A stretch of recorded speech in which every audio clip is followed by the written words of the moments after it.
Hi, I'm Jonathan Fields. Tune into my podcast for conversations about the sweet spot between work, meaning, and joy, and also listen to other people's questions about how to get the most out of that thing we call work. Check out Sparked wherever you enjoy podcasts. From LinkedIn News, I'm Jessie Hempel, host of the Hello Monday podcast. Start your week with the Hello Monday podcast. We'll navigate career pivots. We'll learn where happiness fits in. Listen to Hello Monday with me, Jessie Hempel, on the LinkedIn Podcast Network or wherever you get your podcasts. Hey, I'm Kwame Christian, and you are about to step into the world of Negotiate Anything, the #1 negotiation podcast in the world where we teach you how to make difficult conversations easier while getting more of what you want in the process. Each episode is packed with practical tips and strategies from the experts. We delve into negotiation, conflict resolution, and leadership skills that are crucial in both business and in life. Whether you're closing a deal, managing a team, or navigating personal relationships, Negotiate Anything provides you with the tools you need to succeed. Our conversations are real, relatable, and most importantly, rooted in practicality. So if you're ready to transform your conversations and elevate your negotiation skills, join me on Negotiate Anything. Subscribe and listen on Apple Podcasts, Spotify, or wherever you love to listen. Let's make every conversation a winning negotiation. Elena, thanks for joining us today. Kwame, thanks so much for having me. Yeah, it's my pleasure. So how about you get us started by telling us a little bit about yourself and what you do? I would love to. I serve as in-house counsel for AdventHealth, which is an 83,000 employee healthcare system. And that actually brings me to my next point, which is a disclaimer, of course. I'm an employed attorney, but my interview here, speaking with you, this actually doesn't represent the views of my employer. So the views are my own. I'm not the CEO of my own law firm. Actually, I'm not the CEO of even my own life because my 8-year-old runs my life and she tells me exactly what to do. Well, yes. So there you go. I'm a first-generation attorney. I'm an immigrant and I'm a healthcare and business law generalist working in-house. Fantastic. This is great. And Elena, can you tell them about your book too? Oh, yes. Thank you so much for mentioning this. 23 women lawyers wrote a book called Women in Law, Discovering the True Meaning of Success. I'm one of the co-authors, and our goal was really to support the next generation of attorneys. Or if you're still in law school, if you just graduated from law school and you're looking to discover what is it that I can do with my law degree, then this book is exactly for you. Fantastic. And everybody, we're going to put links to the book and Elena's LinkedIn profile in the description. And make sure you follow Elena on LinkedIn. Her posts are great. I love it.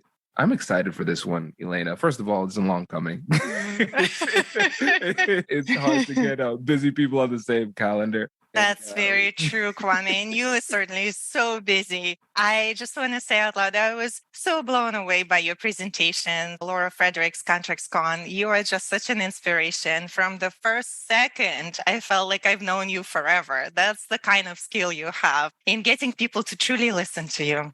Thank you. I appreciate that. So listeners, the con, that's open to everybody. You can hang out with me, Elena, Laura Frederick, all of these. There are so many guests that have been on the show that are in Laura's ecosystem. So that's going to be coming back up again in, I think, January of 2024. So yeah, keep an eye out for that. So thank you for those kind words. I appreciate it. I appreciate your genuine, authentic, and confident approach to communication to the topic of this episode. I gave you the option whether we could go with the typical preparation that we did before, or we could go with wherever your energy is driving you. So can you tell the listeners how you answered this question? What is it that's giving you the most energy right now related to communication? I would love to answer this question, Kwame. And honestly, what gives me the most energy right now is communicating with people who are genuine, who are authentic, who know who they are, who are confident enough to be themselves, and who are direct in their communication. And I think that takes a lot of maturity to arrive at that point in time for somebody to be that way. Absolutely. And it's funny because as you started to describe the type of people that you like to communicate with, it's made me realize how rare that is in today's society. The authenticity, being genuine, and then being confident in who you are as a person. It's rare. We're really drawn to people when we see it, which helps us to recognize just how rare it is. When it comes to communicating in this way, what do you think are the things that hold people back the most? When people are starting out, for example, in the legal profession, I think it's really easy to be intimidated by stereotypes, by what you believe a real lawyer should look like. So I think we all imagine Harvey Specter, somebody in a suit, somebody really smooth, sleek, who somehow manages to know all of the rules of evidence and have the best thoughts just on the fly. And we want to be like that. We want to be that person. And I can tell for myself, I can speak for myself, that's who I wanted to be when I was in law school, when I started practicing law. And I tried to be that person. I really did. But I soon realized it wasn't me.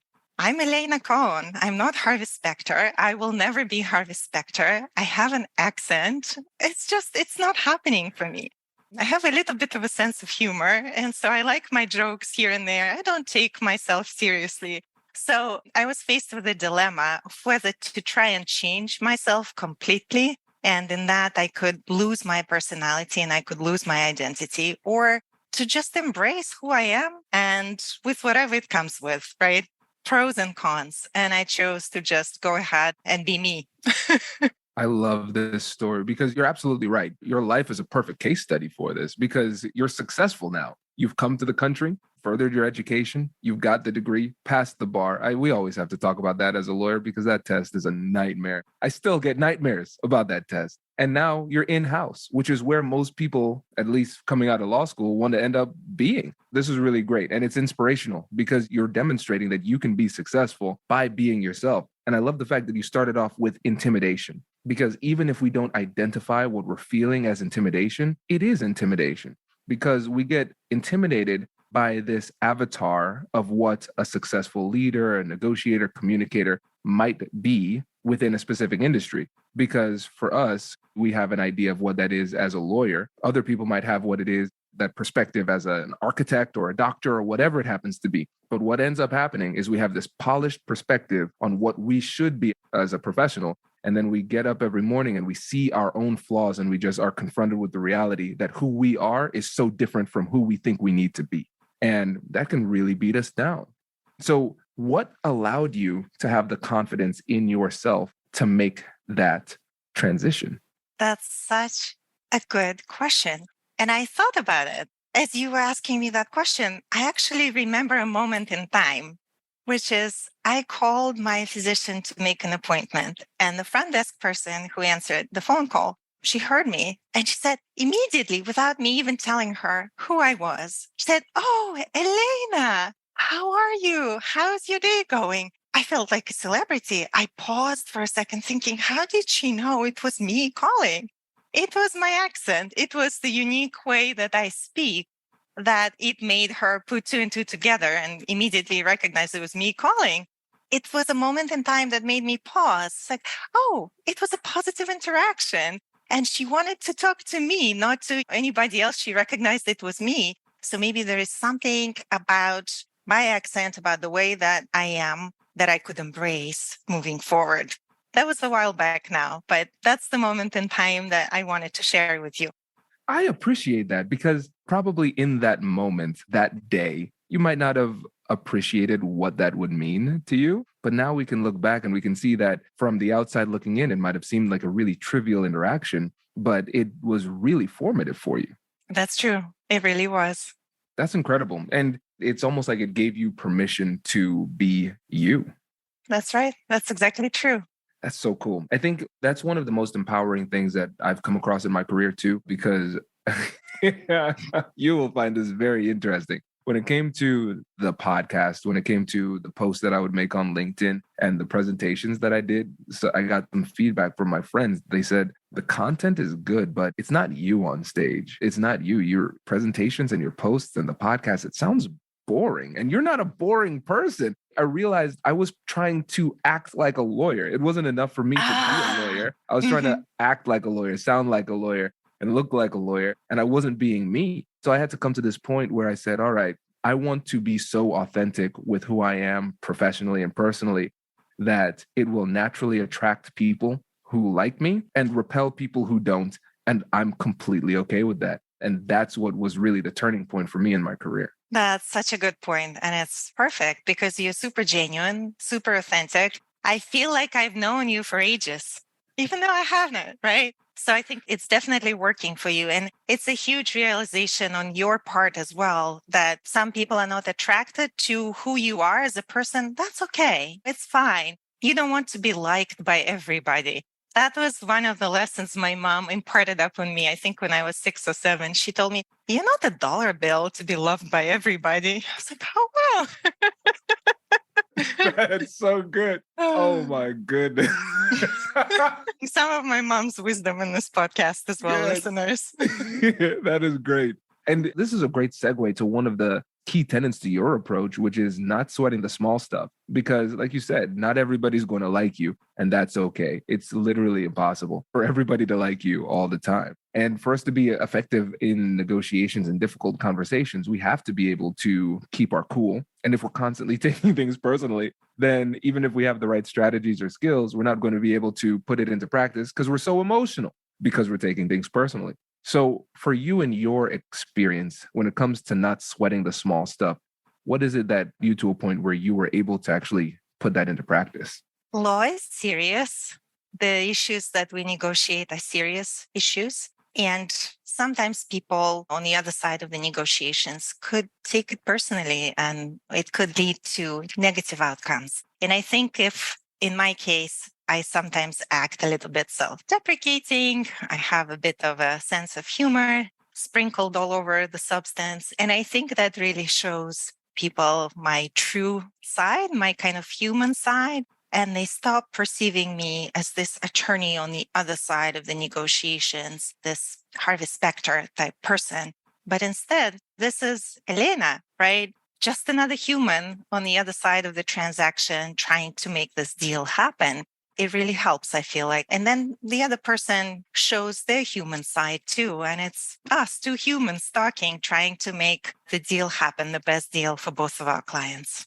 This is such a really important point because, again, like you said, law is serious. The business world is serious. These conversations, we wouldn't call them difficult if we were talking about who gets the last marshmallow. Actually, that could be serious. It could be. Kwame, that could be really serious business. That's not a good example right there. That is a horrible example. Marshmallows are very serious. Who gets the third marshmallow in a full bag? Now that's trivial. There we go. We have to recognize that these are the serious conversations. But when it comes to just our approach to this, it makes it a lot easier if we can think about it as we are just two people coming together to see if we can make the situation better. That's it. And something that was subtle in what you said that I don't want the listeners to miss is the fact that when it comes to these tough conversations, sometimes you have to show your humanity first. That requires a little bit of vulnerability because the other person might be coming in and doing their lawyer impression, looking all tough and mad and everything like that. And it really takes strong, confident person to be willing to be self-deprecating, to throw in a little bit of humor, to laugh, to share a little struggle that they might have had. And you're right. A lot of times when you show the fact that you are leading with your humanity, it gives the other person the license to do the same. I absolutely agree. And the opposite could be true as well. When somebody is starting off with their credentials or how impressive they are, how long they've been doing this, and the list could go on and on, honestly, for 5 minutes. I've been in situations like that where a person would recite their credentials for 5 minutes. And I think that's a way to really lose in negotiations. I don't think you're making friends that way. Hello, my friends. Before we get back to today's episode, I want to ask you a question. Have you ever wondered how to elevate your team's negotiation game and how you can help the folks on your team have better, difficult conversations? At the American Negotiation Institute, we offer transformative keynotes and workshops tailored to empower professionals with top-tier negotiation and conflict resolution skills. Whether it's a keynote for your next event or hands-on training for your team, we've got you covered. Don't just negotiate. Master the art with the American Negotiation Institute. Click the link in the description to find out more. Elevate, negotiate, and succeed. From LinkedIn News, I'm Leah Smart, host of Everyday Better, an award-winning weekly podcast dedicated to personal development. Whether you're looking for ways to shift your mindset or seeking more fulfillment in your life, we've got you covered. You can build internal resources. That's what the study of psychology is about, building internal resources. Turning towards is one of the most important elements of successful relationships, no matter what kind of relationship it is. The thing that underpins all of this productivity stuff is finding a way to make the journey itself enjoyable. The journey is the destination. The beauty of uncertainty is infinite possibility. When you don't know what's next, you don't know what's next. And thus, anything can be next. Join me as we dive into captivating stories and research-backed ideas that have empowered me and others to lead lives with more clarity and intention. Everyday Better, making growth an everyday practice. Listen to Everyday Better on the LinkedIn Podcast Network, Apple Podcasts, or wherever you get your podcasts. No, then it becomes a resume measuring contest and nobody wants to do that. Again, I want to be a person. I want you to be a person too. And if I have to hold on a second, Elena, that was a really great point. Thank you for telling me about who you are. Let me go to my LinkedIn profile so I don't forget any accomplishments. It's pretentious. I think a lot of times, really the unfortunate thing is that the people who come in sometimes, the ones who are like the most serious and the most guarded, and maybe the most aggressive with showcasing their skills and abilities and accomplishments are the people who are most insecure. I think about me being completely transparent here. Earlier on in my career, I would really often lead with the fact that I was a lawyer. I had these degrees or whatever. And it was insecurity because I didn't think that they saw me as a respected professional. So I said, no, I need to prove it with my resume. But it's really funny as I started to talk to friends and colleagues and things like that about that, feeling like I was the underdog and everything. People are saying, I never saw you that way. That's just your own head concocting disempowering narrative. So a lot of times the person on the other side, they feel like they have to prove themselves early on in the conversation. But if you just show, hey, I'm a person, I see you as a person, and that's good enough for me. Let's chat. They can relax. Yes. That is so true. I never even tell anybody anymore that I'm a lawyer. Outside of the professional setting, when you're negotiating something, it never even comes up. And people don't even ask me, what is it that you do for a living? And, to your point about that, maybe it was in your head that they didn't perceive it that way. In the end of the day, you want to make the other person feel good about themselves. You want to make them feel like they contributed to the negotiations, that they contributed to the discussion. And then they will think that, surprisingly, you were so great to talk to, even if you really didn't do all that much of the talking, even if they're the ones who really contributed the most to the discussion. Because honestly, it's like what Maya Angelou said all the way back. Remember, nobody will remember what you said, how you said it, but they will always remember how you made them feel. Yes. Okay, this is great. I have two stories that kind of speak to that. I remember at the time I didn't take this as a compliment at first, or I wasn't really sure how to take it, but now I realize it was a major compliment. I was doing a mediation. After we'd finished up the mediation, the person said, so tell me, Kwame, what do you do? And I said, I'm a lawyer. They looked a little skeptical. They're like, wait, you're a lawyer? You don't seem like a lawyer. And I was like, excuse me, what does that mean? I read books, right? So I started in my mind. I know Latin, right, Kwame? I can say a couple of words. Exactly. De minimis, contra preferentum. Come on. Exactly. I'm a real lawyer. I wanted to bust out the Latin immediately. He's like, yeah, you don't seem like a lawyer. And I said, well, my undergrad degree is in psychology. He's like, that makes sense. I get it now. And then I think of another conversation I was having with one of my mentors. And he said, Kwame, I love talking to you because you make me feel like God. And notice the terminology, right? He's like, you make me feel like God, not you make me feel like I'm talking to God. What would that be? That's horrible, right? No, it's like I make him feel good. And it goes back to what you said. Make the other person feel good about themselves in the process. And then when you start to filter everything through that intent, you start to realize how little of what you want to say will accomplish that goal. So if you start talking about your resume, does that make them feel good about themselves? No. Right? So it completely reorients your perspective as you navigate the conversation because you're focused on them and not yourself. Which is a real skill that not many people have.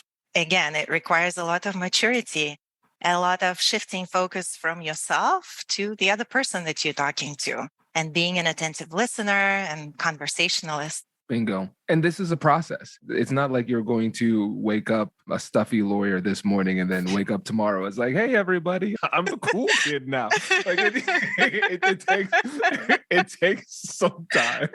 So just think about something that you can do that's really simple is look back on the conversation and then ask yourself, what did I do well? And then try to do more of that. What did I do poorly? Try and do less of that. And then just focus on something that it is intangible, but it's like the flow. How did I feel as I was having the conversation? How do you think they felt throughout the process? Those type of things. And it's just thinking a little bit more critically about how you're showing up. And then you can start to recognize, oh, this is when I am being myself and I feel confident in who I am. And then this is when I'm not. You can start to figure out little patterns. I know for me, Elena, one of my tells is the bigger the words become, the less secure I am in myself.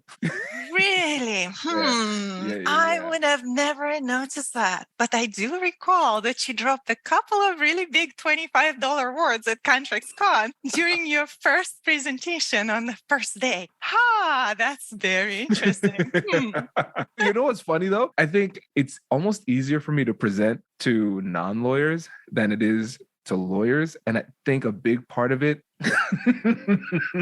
is that I know how lawyers think. And it's like, I feel a greater pressure sometimes to prove like, hey, I'm a lawyer. And I'll say some big words like up front. I notice that tendency with lawyers more so than other people. And then I'll relax into myself a little bit later on. But you're right. With my presentations to lawyers, it's almost like I feel a little bit need to show I'm one of you. And then move on. It's interesting. That's a good cat. Completely agree, though. I completely agree. And I feel the same way. Isn't that interesting? Yeah. Again, it's about analyzing those patterns in yourself, because if you don't explicitly explore it, you're not going to recognize it. That's very true, too. Yeah.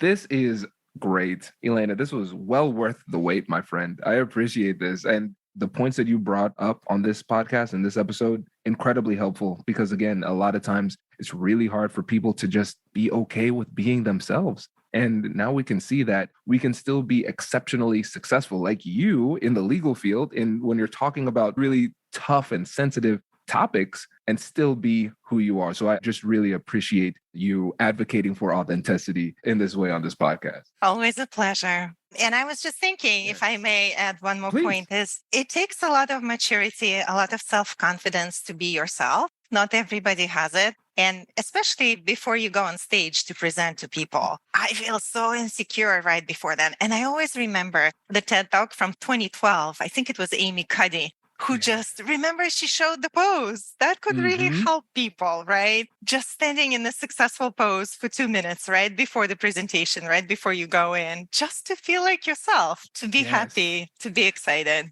Absolutely. That is underappreciated. The power poses, it gets you in a different mentality. And the other one little thing I like to do, I like to listen to music with a lot of bass, far louder than is medically recommended.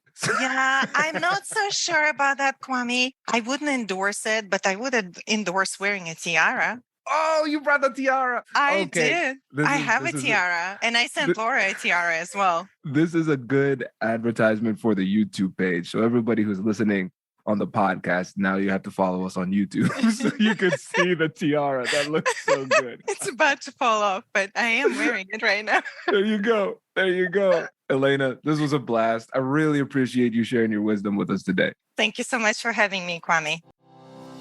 Congratulations! You've just joined an elite club. By listening to a full episode, you're now officially on the Negotiate Anything team. So welcome aboard. What most team members do is they subscribe to the podcast because that allows them to automatically get the latest episodes of the show. The best things in life lie on the other side of difficult conversations.